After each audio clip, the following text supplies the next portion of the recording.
Good morning. Ngasigi video yung minarase. Ngasi se sagon se numit ko. Sagon se numit se akogi season agadaba color haragadi yellow color sinabi bai ko. Adi Thursday gi oina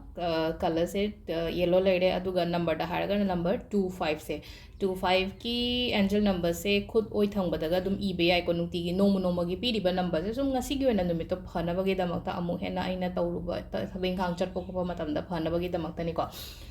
color numit ki matung ina shelo natraga haidi number se ibio khopio ko ado sagon sen so oibani na ko sagon sen money manifestation to bo khopagi yam phai ko money manifestation to bogi haragadi mamang da ina sugar da kai da hapaga tawgi bo khotki ba adu ma leire adu natabida atopasu aina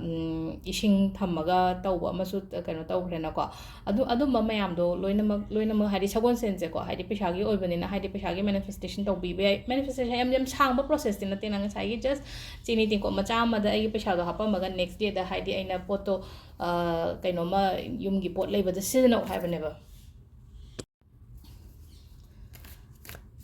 ado ahambada akhoi kaino se card message yeng minar se aduga timing so ai hajara age adum sagosen gi rituals hana follow to bongai shum to biyo ko sagosen gi rituals hairagadi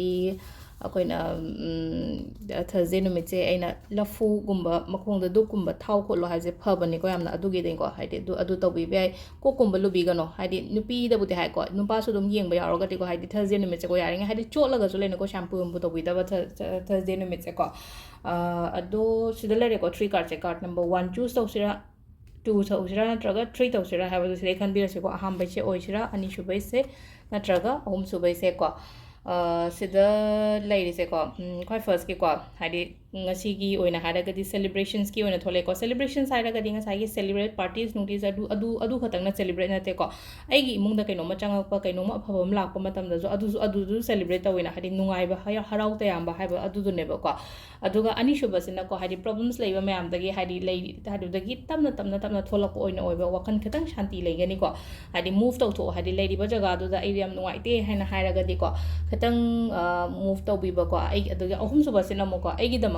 haidi imani khangde icheni khangde amani khangde some female figure ama kai ama ko haidi ai ngonda support khumba yamna tawbi ba to ngasi gi oina haraga ai gi mating ni khangde amani khangde adumaina ko ado